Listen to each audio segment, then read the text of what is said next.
Hello, welcome to the channel Why Stories. Enjoy watching. Gisela Vincente, I'm already halfway home, Armando said, holding the wheel with one hand and the phone with the other. The road is absolutely terrible. I'm not going back.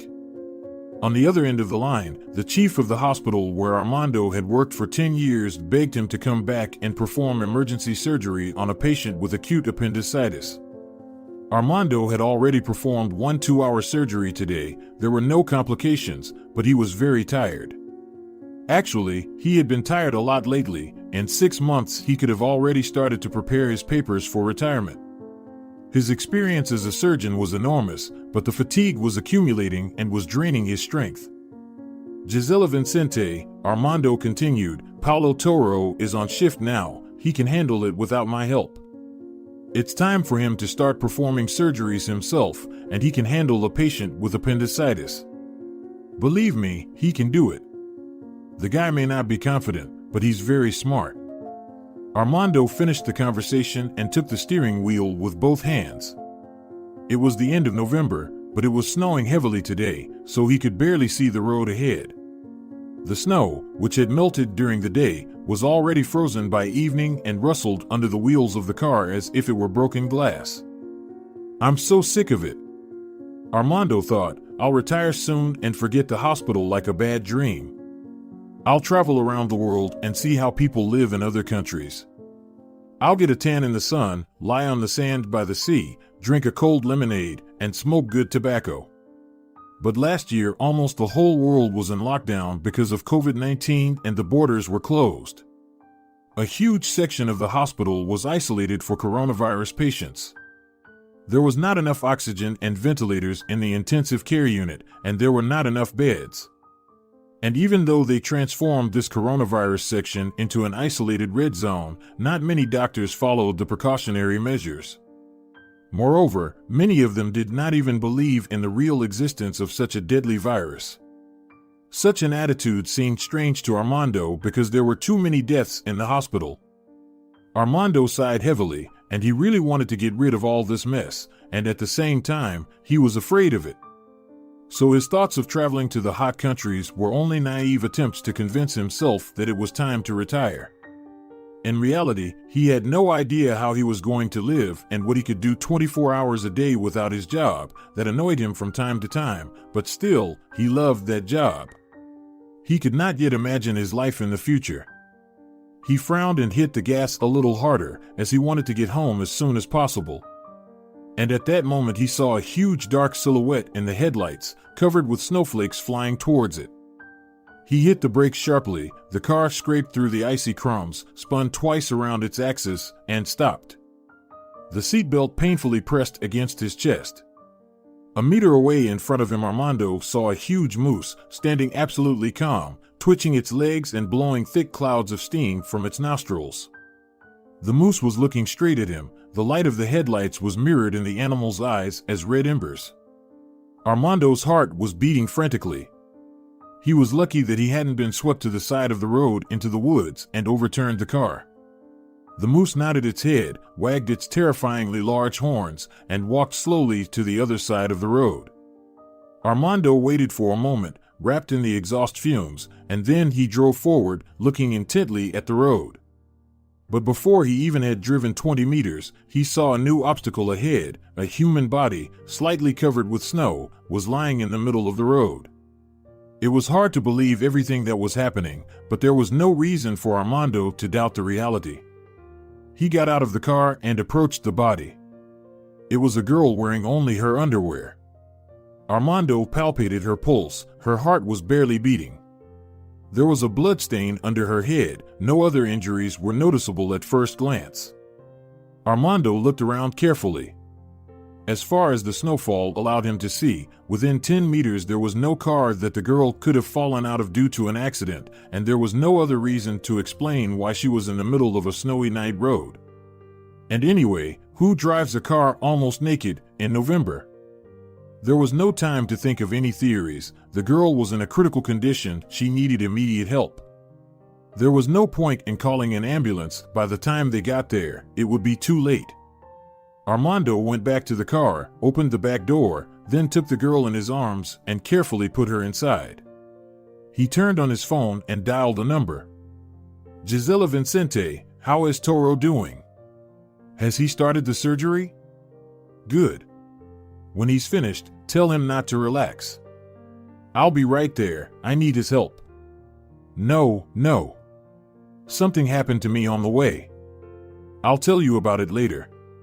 The girl with the craniocerebral injury, we have to do a CT scan and take all the tests urgently. She may need surgery. No, Gisela Vincente, I'm all right. I was not involved in any accident, and I didn't even witness it. I found her in this condition in the middle of the road. Anyway, I'll be at the hospital in about 30 minutes and I'll explain everything there. All right, wait for us. Armando's heart kept pounding in his chest. If it had not been for the moose, who knows if he would have seen this girl on the road or driven over her in the dark. Probably he would not have seen her. That moose was on the road just in time. If the girl will recover, she would have to put up a monument to the moose. Armando turned around and drove in the opposite direction. This time he drove fast, not paying attention to the snow. He had so much adrenaline in his body that now he could see every object on the road and control himself as he did during the most difficult surgeries. Sergio was already standing outside the hospital with a stretcher. The two of them carefully moved the girl's body onto the stretcher and made their way to the MRI scanner. Gisela Vincente and a nurse caught up with them in the MRI room. They took a quick look at the girl, checked her blood pressure, took blood from a vein, and did a test.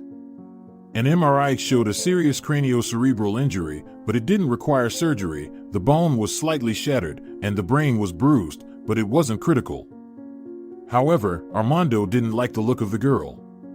There was some other reason for her bad condition. She was almost in a coma.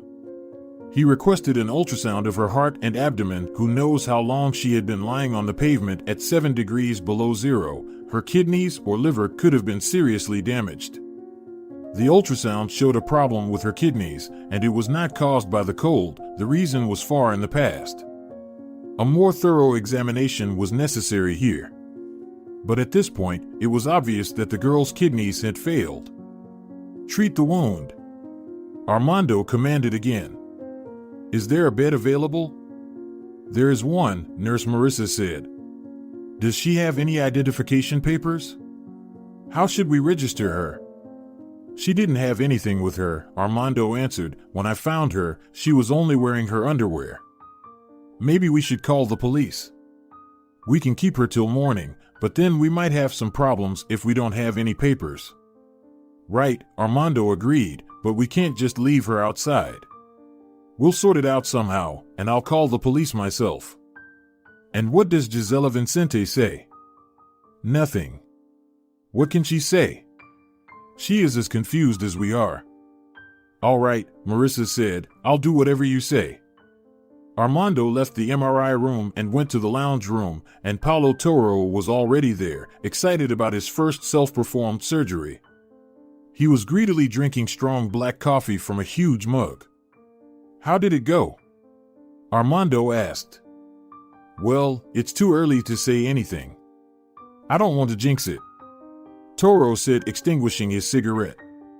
I'd better be silent for now. Everything will be clear tomorrow. Armando grinned tiredly. Why are you so superstitious, Paulo? He said. It is the easiest of all types of surgeries. It is the easiest for you, but for me, it is the first surgery without anyone's supervision. When you were young, were you as confident as you are now? I probably wasn't. I can't remember those days. It was like 100 years ago. What was that noise in the waiting room? A girl with a head injury and kidney failure. Should we do the surgery? You asked me to stay focused. No, we need to find out all the details first. Thank God, Toro exhaled. I'm still shaking. 2 surgeries in a row are still too much for me. You can relax now, Armando reassured him. Excuse me, I have to make a phone call. He left the room and called the police, explaining briefly what had happened. The police promised him that an investigator and a forensic expert would be at the hospital by morning. It is not clear what use a forensic investigator would be in the morning when there would be no trace of the incident on the road, but Armando was offered no other options. The girl, who was still unconscious, was connected to an artificial kidney. They stitched up the head wound and took additional tests. Her condition has more or less stabilized. At least she will surely make it until the investigator arrives. Armando sat down on a bench in the empty hallway where the fluorescent lights flickered. He didn't feel like talking to anyone. After he ran out of adrenaline in his blood, fatigue came over him with even more force. His eyes were closing, and his thoughts were confused in his head. He fell asleep with his back against the cold wall, shuddering from fragments of nightmares, in which a huge moose appeared before him and stared at him with red, unblinking eyes. He was awakened by a noise in the corridor. Armando looked at his watch. 4 a.m. Soon he saw Gisela Vincente and two men approaching him. "Armando," Gisela said, "these gentlemen are here to talk about the girl." "Hello," one of the men said. He was in his 50s, with a mustache and a flattened nose, as former boxers often have. Aniceto Benitez, he introduced himself, the investigator. "Let me ask you a couple of questions, and then we'll draw up a report." "Yes, sure." Armando stood up and shook his hand. "Nice to meet you." The other man, who was very young, just nodded and didn't say anything. Apparently, he was a forensic investigator. He had a small plastic case in his hand, similar to a medical case. The conversation was short. Armando outlined to the investigator all the details of what had happened. He even mentioned a moose. The investigator nodded, writing something down in his notebook. "Well," he concluded at the end of the story, "can you show me the place where you found the girl?" "I guess I can," Armando answered uncertainly. "It was dark and snowing. But I'll try to show you roughly where it was." "We need not roughly, but exactly the right place," forensic investigator said. "I will try." They entered the room where the girl was. "So, the girl never regained consciousness?" Aniceto Benitez asked. "No, she didn't." "How bad are her injuries?" "Severe brain injury." "Vidal, do you understand what this is about?" The investigator turned to the forensic expert. "Absolutely," he answered, carefully taking the girl's fingerprints. "I'll also take DNA, maybe we'll find it in the database." "The coma seems to be minor," Armando added. "The pupils react to light. Hopefully, she'll go into a vegetative state." "How long might that last? Will she be able to talk?" "I don't know. Maybe a week, maybe more than a month. But she won't be able to talk for a long time anyway. In addition to the injury, she has a serious problem with her kidneys." "What kind of problem?" "Terminal chronic renal failure." "What does that mean?" "She can't live without a hemodialysis machine. If the tests confirm the preliminary diagnosis, she'll need a kidney transplant." "Wow." The investigator shook his head. "This poor girl had such bad luck. Will she survive it all?" "Her body is young, she will fight for life. And we will help as much as we can." "She didn't have any ID?" "No." "No signs of sexual assault?" "Did you check?" "We did, but there was no sign of sexual assault." "I got it. So, are you ready to go to that place right now?" "Sure, let's go." Armando went into the lounge room to get dressed. Red-faced and nervous Gisela Vincente followed him. "Armando, what did they say?" "Well, nothing yet. Now we're going to go to the place where I found her." "Will they find out who she is?" "How should I know?" "They'll try. But what are we supposed to do?" "We can only hope that she wakes up, and then everything will be clear." "Armando, don't say wakes up. I hope we can get her into a vegetative state. It's going to take a long time to treat her. The committee will be here soon. What should I tell them?" "Don't tell them anything yet. After all, they are coming to check the wards of patients with coronavirus. Why would they care about this section?" I don't know, Armando. They might decide to check all the wards.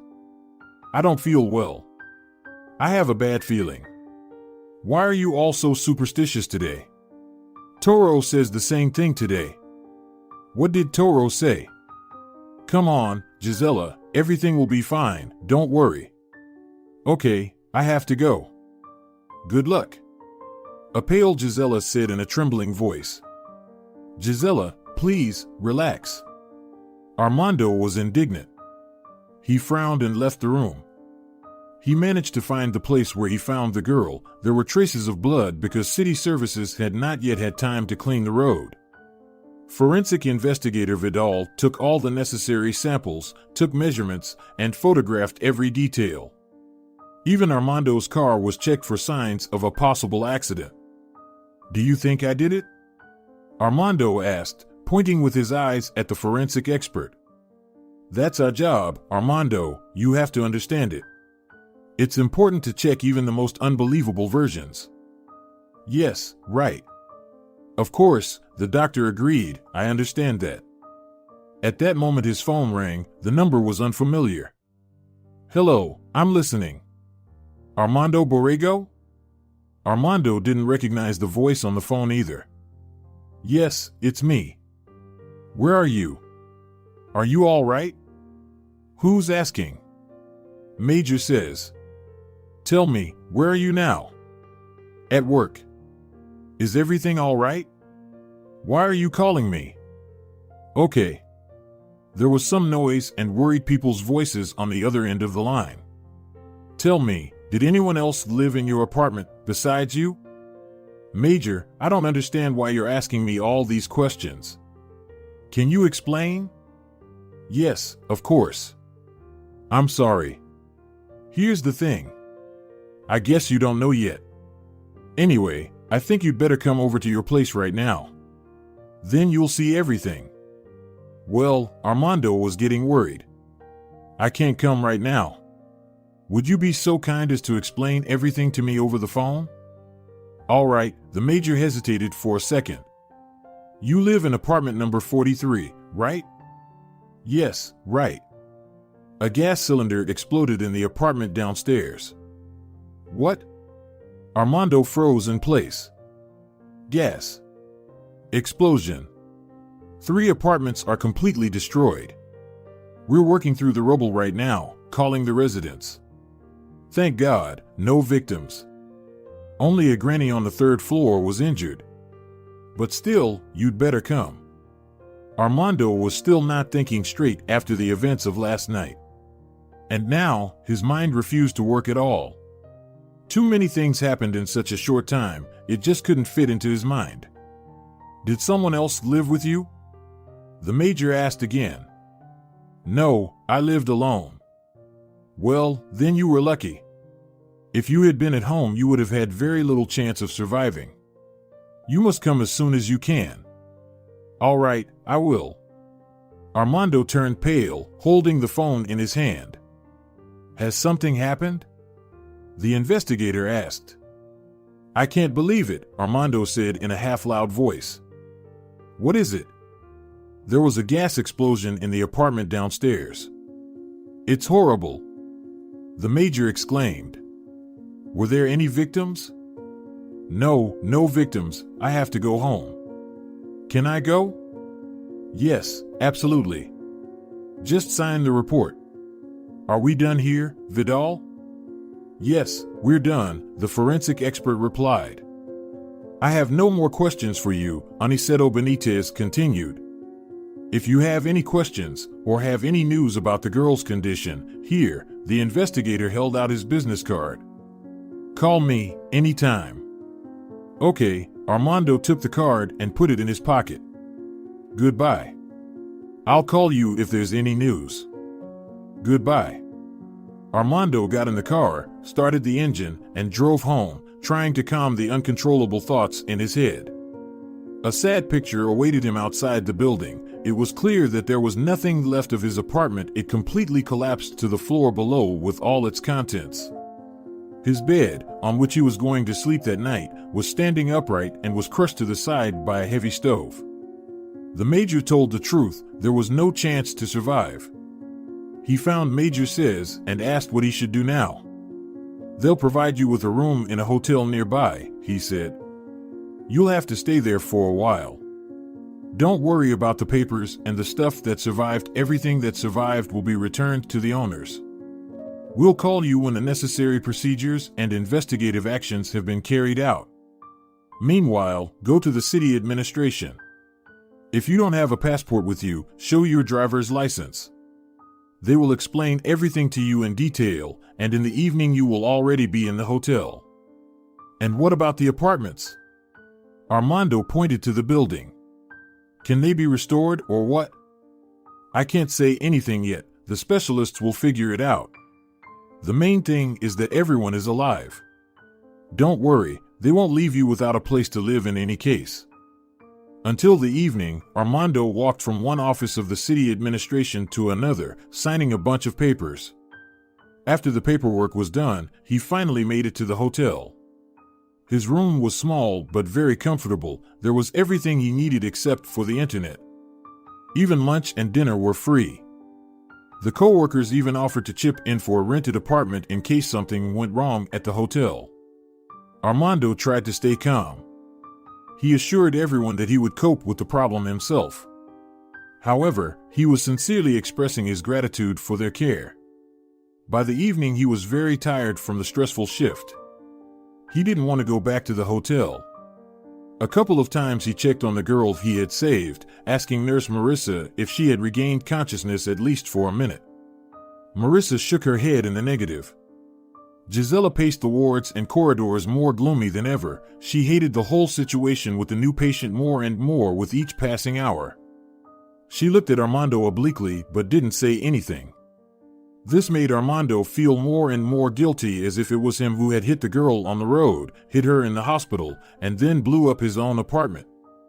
He felt depressed, and he didn't know how to dispel this darkness so that the sun would shine in his life again. Paulo Toro, watching the torments of his mentor during the entire day, could not stand it anymore and suggested that Armando come to visit him in the evening.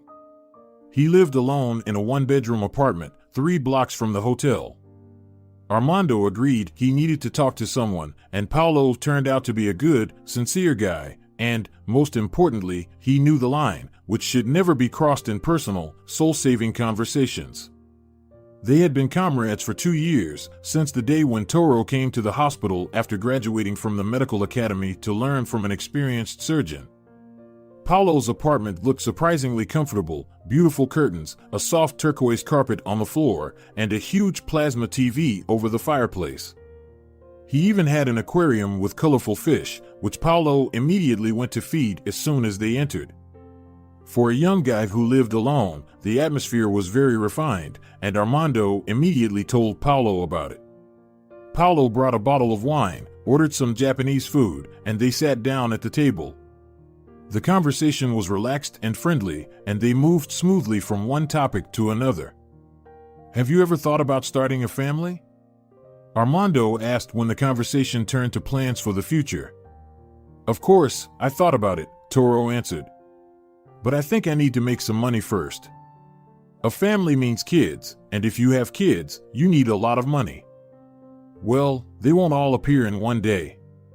Armando objected, feeling the alcohol begin to flow warmly through his body. All the problems will be solved step by step. It's always scary to think about it. I had similar doubts myself when I was young. You have never told me about your family, Armando, Paulo remarked. I don't even know if you are married or not. Were any of your loved ones injured in the explosion? No, Armando thought about it.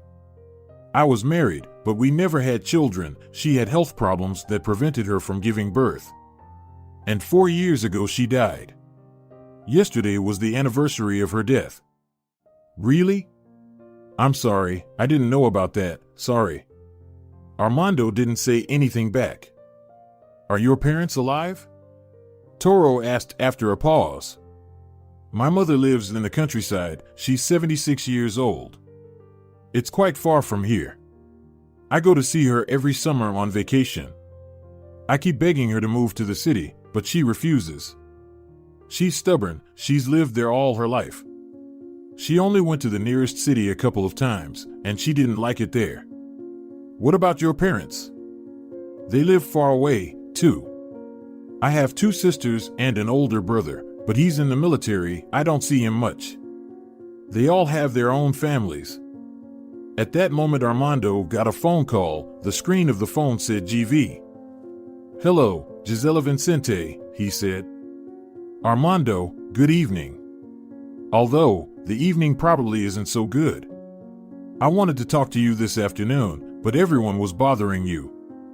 I thought maybe I could solve the problem myself, but I still haven't. What's the problem? It's the same problem, Armando, the problem with that girl. What about the girl? Armando got tense. Anyway, in the morning I got a call and they told me that in 5 days they were going to bring in an emergency patient with kidney problems. The ICU machine will be needed. There's only one available machine in the hospital. We have to find a solution, but I don't know what to do. I can't say no to them, you know? The person who booked the room is very powerful.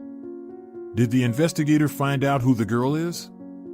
No one's called yet, Gisela. Do you have any suggestions? I don't know, Armando. We have to take her somewhere. I had a premonition we'd have problems with her. Where should we take her? Armando raised his voice a little. First of all, she's the only witness so far. And secondly, we should not move her. She will not survive the transportation. Yes, I understand, Armando. You have to talk to the investigator. Maybe they will find some relatives. Then we'll have time to do the transplant. There's no other way, Armando. Think about it, because I don't know what else to do. Okay, Gisela, I'll think about it.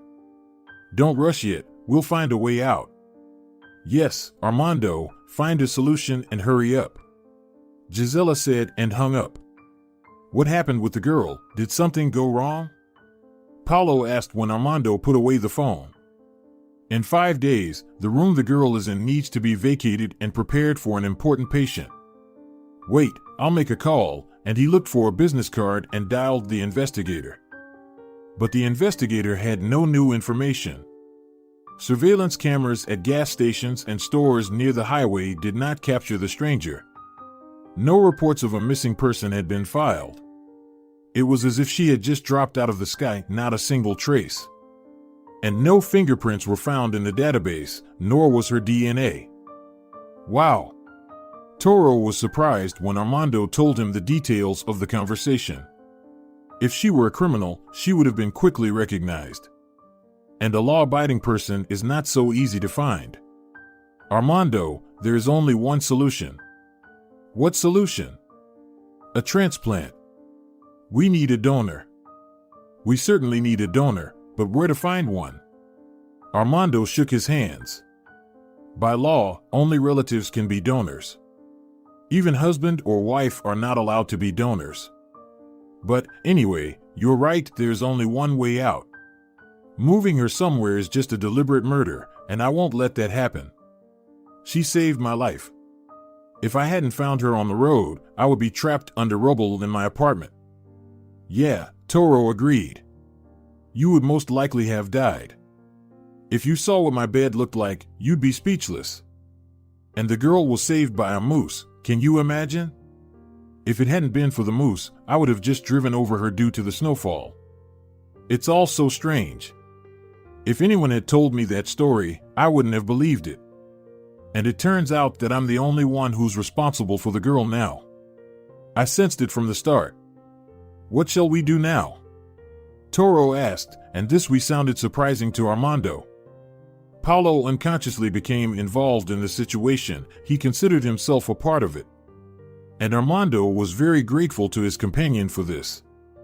You know what, Paulo, Armando decided I'll stay at your place tonight. Is it okay? Yes, sure. It's very late, there's no point in going anywhere. Stay here. And tomorrow I'll go to the lab to talk to Lucia. She starts at 7 a.m., right? Right. What are you up to? If all goes well, I might need your help. What kind of help? I'll tell you later. It's too early to talk about it. I have to make some calls first, talk to the right people. Oh, I wish it would all work out. But it has to work out, Paolo, Armando said. Since fate has chosen me, it can't be just a joke. I don't believe it. Okay, it's time to go to bed. Have you become superstitious, too? Okay, Toro said, without asking too many questions. I'll make a bed for you in the living room. In the morning, Armando went to the lab at the hospital without even saying goodbye to Paolo, who was still sound asleep. Lucia was already there. Armando took his urine and blood for analysis, then went and took x-rays of his kidneys. Just as he had hoped, a comparative analysis with the girl's results was positive. By noon, it was already quite clear that his kidney was a match for the girl. The only thing left was to assemble a team of transplantologists and anesthesiologists in order to organize a transplant in 4 days. Armando had assisted in liver transplantation a couple of times, so he knew a lot about such surgeries. During his work as a surgeon, he got a lot of powerful people who were very grateful to him. He helped some of them with recommendations or helped to find a place in a prestigious clinic and performed surgeries in critical situations. Many powerful people, their wives, and their children owed him their lives to this day. Armando never took money for his services, and even his late wife scolded him for that. Everybody does that. And never once did he ask for anything in return. But now he saw no other option. His university friend, a transplant surgeon specializing in kidney transplantation, agreed to help for a modest fee, but only if he could be guaranteed that there would be no bad consequences. Years ago, Armando turned down a job in the capital for a fellow student and went to work in this city. They were only nominally friends, but Olegario still owed Armando. He had to call the prosecutor if Armando had also helped his son some time ago. The prosecutor promised to protect him in case of any problems. Sooner or later, the girl's relatives would be found anyway. And then it will be possible to work with the papers in a certain way so that everything fits together for the inspecting authorities. But now he had to hurry. His friend, a transplant surgeon, managed to assemble a team and promised to arrive on site in 3 days to prepare everything properly in the operating room. Toro also agreed to help, as did Nurse Marissa. Only Gisela Vincente was nervous and even angry, realizing that if something went wrong, she would simply lose her job. Moreover, she knew that this was a serious violation of the law, and she could even go to jail.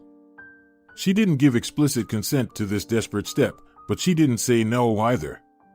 She told him not to mention it in front of her, as if she knew nothing about his plan. She even got a short-term vacation, making Armando the interim CEO of the hospital. When the commission came to inspect the hospital, she quickly showed them the wards where patients with coronavirus were being treated. Later, she offered them a lavish dinner at an expensive restaurant, violating quarantine regulations, and disappeared. She even turned off her phone. 2 days later, there were 3 pieces of good news waiting for Armando. First, Olegario kept his promise and came to the hospital with a team of 3 doctors. Without asking too many questions, he looked at the scans and tests and was surprised at such a high degree of compatibility between Armando and the girl. He even asked if she was related to him. Olegario, are you kidding? Armando objected. If that was the case, why do we need all this secrecy? The test results are incredible. You know, anything can happen in life. But anyway, you know better. Nothing like that has ever happened in my life, Olegario. And a relative that I don't know about can't suddenly appear either. All in all, this fact, which struck Olegario, was the second good news. And the third thing that particularly pleased Armando was that the girl began to open her eyes and make reflexive movements. After all, her condition went from a deep coma to a vegetative state. The surgery was still complicated, but Olegario had a lot of experience, and the anesthesiologist who came with him was no less experienced. In addition, Armando's apartment could be repaired, and in a few weeks, the repairs were to be finished. Now all that was left to do was to pray that the surgery would be successful. Gisela Vincente kept hiding from her coworkers and remained unavailable by phone. Everyone resented her for her cowardice. It took another day to prepare for the transplant. Armando signed all the necessary papers where the girl was registered as his daughter. They did not enter her first and last name yet, leaving an empty space. Armando also signed a paper stating that in case of failure, he would be the only person responsible for breaking the law. The whole team realized that this paper will not protect them from responsibility, but there were no other options. Paulo Toro was more worried than the others. Armando tried his best to make him optimistic and even suggested that he should be operated on under local anesthesia. But Olegario categorically refused this idea. It would not help Toro anyway, but Armando could involuntarily stress himself and thereby additionally overload his not-so-young body. Everyone was aware of how much they were risking. In case of a bad outcome, it would be impossible to explain what had happened. In this case, even a prosecutor will not be able to help them. Maybe in a year or two, they would be able to resolve everything at the cost of nerves and money, but they realized they could lose their licenses or even go to jail. And Armando, as the initiator of this venture, risked more than anyone else. Olegario did not say a word about the possible consequences. Either he was so confident in his professionalism, or he knew that he had a debt to repay. And he was sincerely paying his debt. He was doing this because Armando had once given up his prestigious position to him. Marissa was the most excited. She marveled at what Armando had done because it was the only way out. All other ways led to the death of the unknown girl. Everyone knew that Marissa was a very romantic person, which is not often the case for medical professionals, especially experienced ones. And only Lucia knew that this fragile, romantic girl also came to the lab and tested compatibility for donation. The result was negative, even her blood type was different. The atmosphere of some mysterious miracle that was about to happen was in the air. On the day of the surgery, everyone became superstitious. They prayed in the shower and touched their talismans hidden in secret places unknown to anyone except the owner. The last words of the anesthesiologist sounded as if from a distance, losing their clear meaning. Armando opened his eyes once more to look at Toro, who was focused and serious. Noticing that Armando looked at him questioningly, he nodded slightly. Armando calmed down and fell asleep. Armando's awakening was painful. His consciousness could not adjust its focus in any way. The girl was lying on the next bed to the left. The window in the ICU room was open, and it was really cold in the room. "Wake up, Armando," the voice came from Marissa. Armando recognized her. He looked to the right and saw a nurse in a medical uniform, wearing a pink sweater underneath. She was looking at him with a smile. So, Armando's words sounded uncertain and hoarse. "Everything went well?" "Everything's fine," Marissa confirmed and closed the window. "Is Olegario still here?" "When did the surgery end?" 2 hours ago. "The doctor is still here. He and his team will leave in the evening." "Should I call the doctor?" "Yes, call him, please." Marissa left, and 10 minutes later Olegario showed up. "Well, Armando, how do you feel?" he asked right away. "I'm fine. I'm not thinking straight yet. I've never been in a patient's shoes." "Good experience. What about the girl? How'd the surgery go?" "She's stable, and her kidney's working. Everything is normal in that sense. The complications occurred in a slightly different part." "What happened?" "Gisela Vincente will tell you. I just want to say, don't blame yourself, no matter what happens next. I knew what I was doing, and I have no complaints against you. Keep that in mind, and we'll sort it out as we go along." "I don't understand," Armando frowned. "What's the problem?" "Gisela will come to you later and tell you everything. I don't know all the details yet." "All right, Armando, I have to go. I have to leave in the evening. We have surgery the day after tomorrow." "Okay. Thank you, Olegario. I'm forever indebted to you. Don't worry about it, and don't rush it. Let everything settle down. Bye." And Olegario left, leaving Armando completely bewildered. By lunchtime, he felt better. Marissa was bustling around him and that girl. But she could not answer any questions about the problems that Olegario was hinting at, either because she knew nothing or she pretended as if she didn't understand. The situation was clarified only by Gisela Vincente, who appeared in the room only at 4 p.m. and asked Marissa to leave them alone because she needed to talk to Armando. "Armando," she said, "I understand everything. You saved a situation that seemed hopeless. You're just incredibly lucky. I don't know what gods you prayed to, but they were on your side. But try to imagine yourselves in my shoes. Do you have any idea what would have happened to me if the result had been the opposite? You'd be retired in 6 months, and you can even get a disability, but I could have gone to jail. And I have to support my grandchildren. My older daughter, she filed for divorce. Do you have any idea how hard it is to raise and provide for children? No, you don't know anything about it. Anyway, I couldn't stand it. Even if you curse me, I won't ask you to forgive me." "Wait, Gisela," Armando interrupted her. "I don't understand anything. What happened? Can you be more specific, because everyone is expressing in riddles?" "Yes, of course.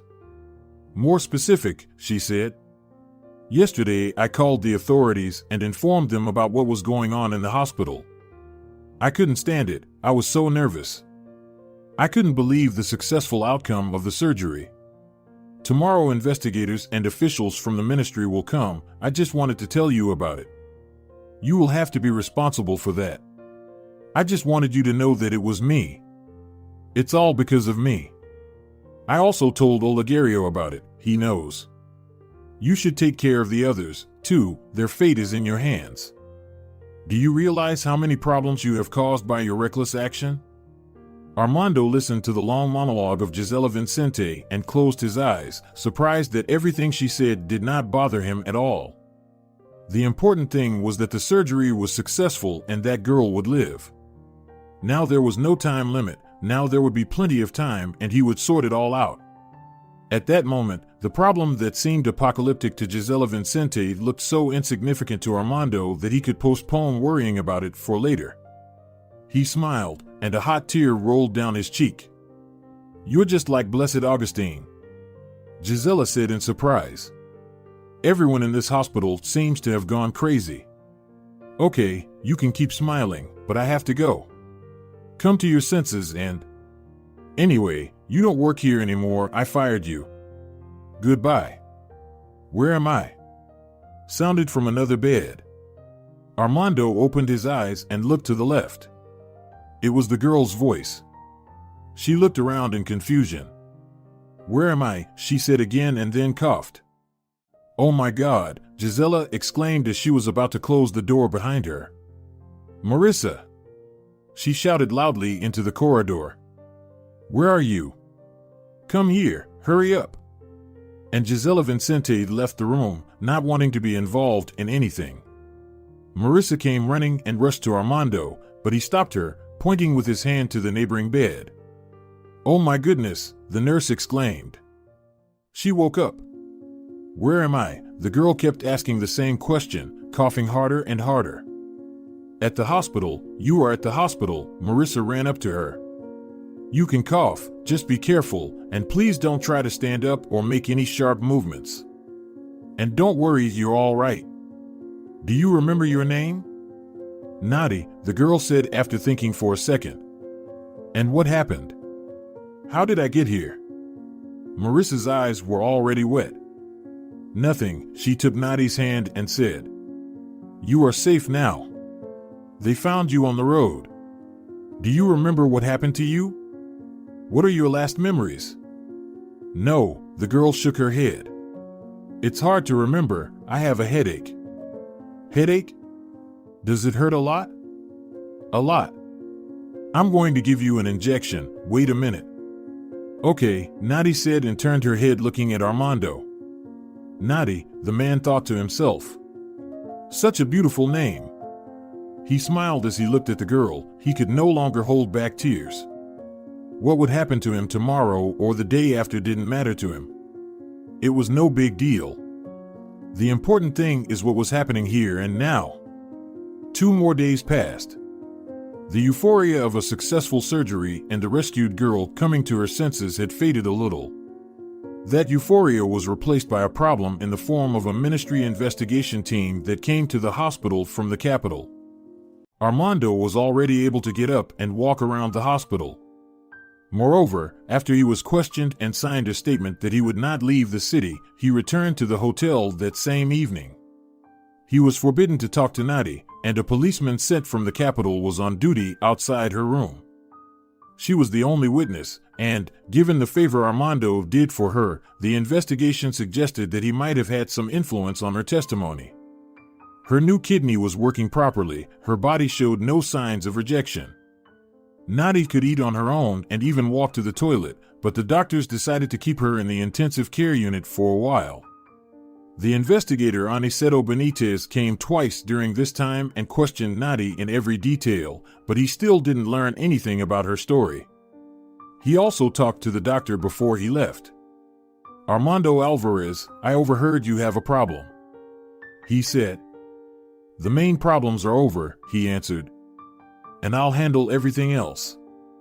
The investigator thought for a moment and then said, "You did a great thing for the investigation. You saved the life of the witness. Without her testimony, everything would have remained a mystery for a long time, and most likely we would have never solved the case. I'd like to help you in any way I can if you need anything from my side. Keep that in mind. I understand that a commission from the capital can get you in trouble, so call me anytime." "You know," an unexpected thought occurred to Armando, "perhaps I will have one request for you." "Tell me, I'll do my best." "I have an idea. It may be silly, something like a last attempt to save the situation. But still, it's worth checking out. Armando Alvarez, believe me, there are no silly ideas in such complicated cases. You can't even imagine what insane assumptions turn out to be the only right ones. So, feel free to tell me what you came up with. You have the result of Nadi's DNA test, right?" Armando asked. "Yes. I'd like to compare my DNA with it." "Really?" The investigator figured it out quickly. "Do you think Nadi might be related to you? I saw in your file that she was listed as your daughter in the medical records. Do I understand you correctly?"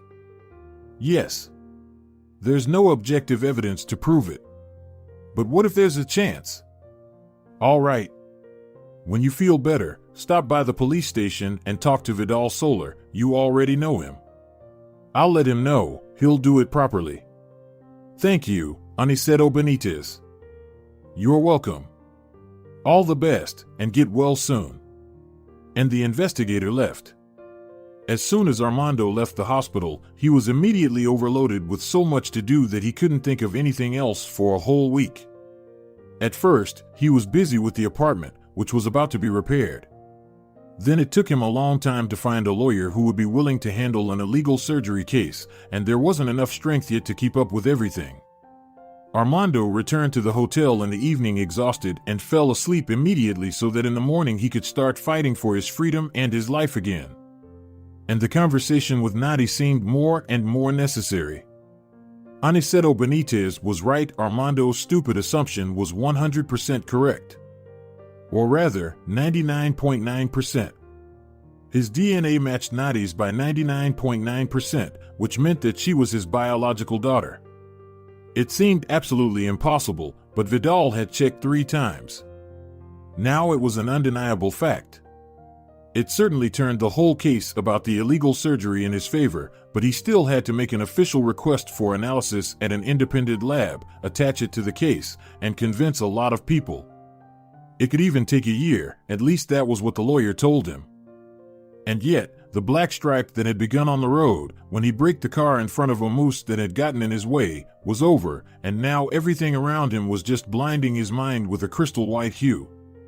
Now even Armando, who was a skeptic, believed in miracles. How else could everything that was going on be explained? But the rational reasons must have existed, and Armando searched intensively, getting into the most secluded corners of his past. And he found them. Strangely enough, he had completely forgotten about an episode that had happened 23 years ago. At that time, he and his wife desperately wanted to have a baby. His wife visited the best clinics, at the same time going to other healers in remote forests and villages, and Armando became a true believer, praying in all types of temples to the Almighty to show them His mercy. He lit candles in churches, paid donations, and spoke to priests and to people who claimed that a similar miracle had happened to them. Armando even became a donor, believing it would be fair to share the chance to have children with others. But his prayers didn't seem to reach the Lord. Or maybe the Lord had completely different plans for Armando. Clinics and healers were powerless, too. That time it was their last attempt. After that, they accepted the situation and never talked about it again. Later, they even considered adopting someone. His wife wanted a girl. But soon his wife became ill, and they did not have time for a child. Armando suddenly remembered it in the middle of the night. With a pounding heart, he jumped out of bed and started pacing the room from corner to corner, not knowing how to control the urge to shout out loud about his discovery. He took the phone and wanted to call Toro, but when he looked at his watch, he stopped himself. He couldn't fall asleep again until morning, and the first thing he did was go to Aniceto Benitez to get permission to talk to Nadi. The DNA tests were included in the case, which Aniceto Benitez handled himself. He completely changed the course of the case, so there was no reason to forbid Armando to have contact with the witness. So Aniceto Benitez gave permission. Armando immediately drove to the hospital. On the way, he bought a beautiful bouquet of flowers and kept thinking about what he would say to his unexpectedly found daughter. But he still couldn't find the words that felt right to him. In the corridor, Armando met Gisela Vincente. She lowered her eyes and walked past him without even saying hello. Armando had no hard feelings for her, he just didn't want to think about her for a second. The policeman at the entrance to the ward looked at the permission and let him in. Nadi was alone in the room. When she looked at the visitor and recognized him as her savior, she smiled. "Hello," she said quietly. "Hello, Nadi," Armando said excitedly. "So, we can finally talk. How are you?" "I'm fine. Were you allowed to talk to me? Is the investigation over?" "Oh, I'm sorry, that's not what I have to say. First of all, I want to thank you very much. I don't know what I did to deserve such a sacrifice from you." "Don't, Nadi," Armando interrupted her. "You don't have to thank me, but I have to thank fate for bringing us together." She looked at him in surprise. "I do not quite understand you," she said. "Excuse me, have I missed something?" Armando put the bouquet on the nightstand next to Nadi and sat down on a chair next to her bed. "I'll explain everything to you later. In the meantime, can you tell me how you ended up on that road? Did you manage to remember anything?" "Yes, I remember now. I was on my way to the capital, and I had to be there in the morning. I had a meeting with readers there, a last meeting, and the presentation of my new book." Nadi fell silent while thinking. "Are you a writer?" Armando asked. "Yes." The diagnosis was clear. There was a month left to live, so I was summarizing my life. "What about your relatives?" Armando interrupted her again. "Do you have relatives? Was the transplant possible?" "I have only Mom, but she also has kidney problems. There was no way she could become a donor, and I was 133rd on the waiting list for donor organs. You know I wouldn't make it. My mother suffered a lot because of it. When I was already on my way, I got a call that she had been taken to the hospital with a heart attack. It was night and it was snowing heavily. Obviously, I turned around and rushed home, canceling all my appointments. I met a man on the road. He was freezing, dressed lightly, with only a backpack. He needed to get to a nearby neighborhood, so I agreed to give him a ride. He seemed strange to me at once, but I did not pay much attention to this. All my thoughts were about my mother, about the presentation, and the fact that it will probably never happen anymore. An hour later, something happened that I still can't remember in detail. Anyway, this guy decided to just steal my car. He hit me on the head, and I only woke up in the hospital. And how's your mom? Did you call her? She's okay. She's getting better. She's doing more or less fine. I was in such trouble, and you saved me, both then on the road, and later, when you brought me back to life. Now it's your turn to tell. Nadi smiled tiredly again. My story, Armando began, my story will seem fantastic to you. But, believe me, it took me a long time to convince myself that it's not a dream, but a reality. Do you know what are the chances of dying from a shark attack? No. 1 in 264 million. What does that mean? It's even less chance for a donor to meet his biological child. That's how the system works. What? Nadi got up in bed. Are you saying that? Yes, I want to tell you that you are my daughter. I'm sorry it came out so twisted and unexpected for you. Nadi collapsed back onto the pillow and stared at the ceiling. Unbelievable, she mumbled. I guess you're sure of that since you dared to tell me. The DNA test was a 99.9% match. There was no doubt. I knew my mother was artificially impregnated, but I couldn't imagine such a thing. Meeting on a snow-covered highway in the middle of the night, away from the cities, and under such circumstances, and with such an outcome. Unbelievable. She repeated again. I agree, Armando said, unbelievable, but it's a fact. It's been 5 years. There was a lot of snow in the winter park this year, and the kids were making snowmen. They even had a contest to see who could do it better. Armando, dear, come to mommy, you're covered in snow from head to toe. The 3-year-old toddler turned around and waved his hand. I'm with Grandpa, he lets me play. Nadi, come on, let him play some more, please. In 20 minutes Paolo will finish the surgery, and we will go home together, Armando Sr. smiled, looking at his grandson. And Nadi just sighed and continued the conversation with the nurse Marissa. They had become good friends, and now discussed the new purchases. Ah, there's Paolo. Armando smiled when he saw his son-in-law. Toro is a good guy, kind and decent. And Nadi feels safe with him, just like behind the stone wall. And Grandpa Armando will always help them if they need his help. He can babysit his grandson or visit Nadi's mother and help with household chores. After all, they are family. They are involuntary relatives, but still, they are a real family. Armando had never even dreamed of such a family and planned to live the rest of his life alone. But it turned out amazingly. Miracles happen. If you're enjoying it as well, leave a like and subscribe.